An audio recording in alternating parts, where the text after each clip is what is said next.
Well, hello and a very warm welcome. Thanks for tuning in to News 9 Live. Pastor Paul Mackenzie was arrested on suspicion of telling his followers in Kenya to fast to death in order to meet Jesus. A group of emaciated followers were rescued alive, but some of those died later. Authorities then turned their attention to dozens of apparent shallow graves on Mackenzie's land.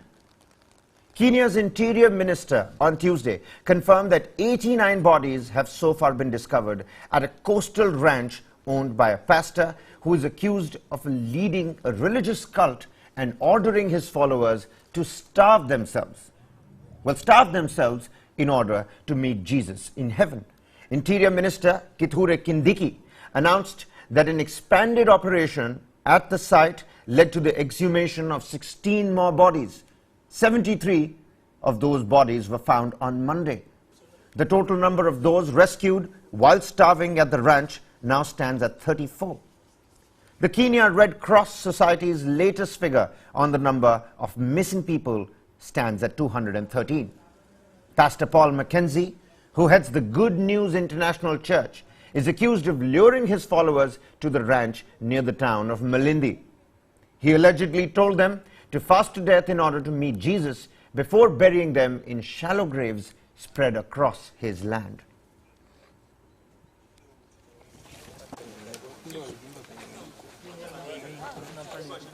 Well, now, Pastor Mackenzie was arrested after police raided the property earlier this month, and the remains of the bodies, even as the pastor is in police custody.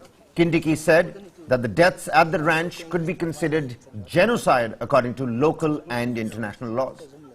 The teams digging at the site have been finding decomposed bodies buried in mass and single graves marked with a cross.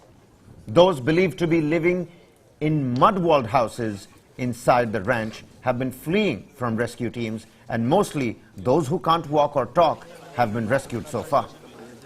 Autopsies on the bodies are set to begin on Thursday, with local media reporting that government morgues in Kilifi are filled to capacity. Kenyan President William Ruto said on Monday that the starvation deaths of dozens of followers of a pastor in the south of the country is akin to terrorism.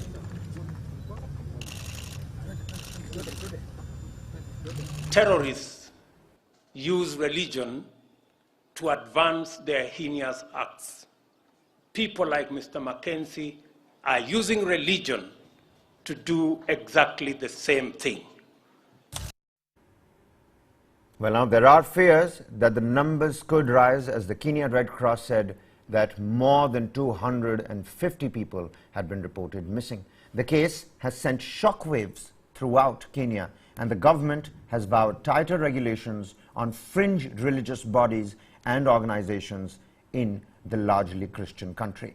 What else will this probe lead to? What else does the Kenya cult deaths have in store for us? Well, we'll find out. Many thanks for joining this episode of News 9 Live. Lots more coming right on the other side. Don't go anywhere.